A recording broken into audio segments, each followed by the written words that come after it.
I am on my way to the second day of the South Africa's genocide case against Israel at the International Court of Justice in The Hague. Wij hopen en ik verwacht ook dat er gerechtigheid gesproken wordt. En wat is voor u gerechtigheid?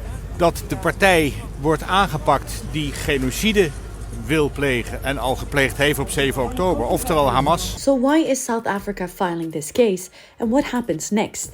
Here's everything you need to know about the case. For me, as someone from Gaza, I'm already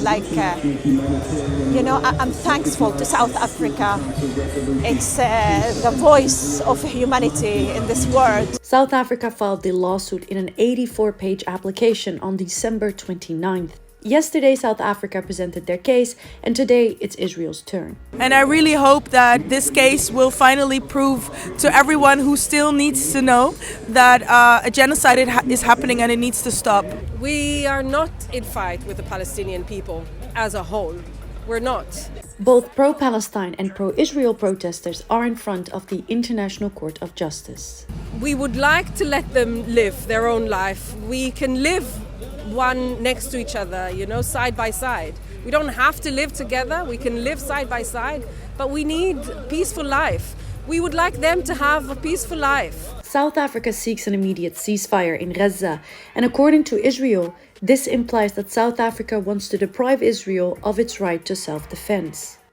ודווקא צה"ל, הצבא המוסרי ביותר בעולם, שעושה הכל כדי להימנע מפגיעה בבלתי מעורבים, הוא מואשם על ידי נציגי המפלצות ברצח עם. הצביעות של דרום אפריקה זועקת לשמיים. A final ruling would probably take several years, yet an interim decision is anticipated in the coming weeks. If the court chooses to put a temporary rule in place, Israel would be legally obligated to stop the attacks. The court decision can't be appealed and are final, but it can't make sure they are followed, even when footage appears on social media platforms. Failures to stop the attacks could result in UN sanctions, but US vetoes could stop that from happening. So why does South Africa feel called to file this case? This is the first time Israel is being tried under the United Nations Genocide Convention, which was drawn up after the Second World War.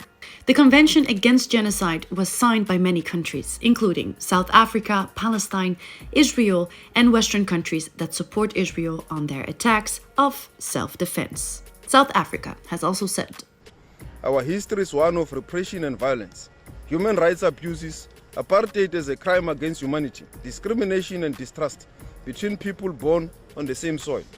This history enjoins us to stand in principle in solidarity with the people of Palestine."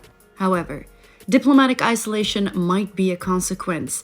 If the International Court of Justice rules in favor of South Africa, Western nations that backed Israel, such as the Netherlands and the United States, could potentially face persecution for not intervening to halt Israel's actions. Of course, we'll keep you updated.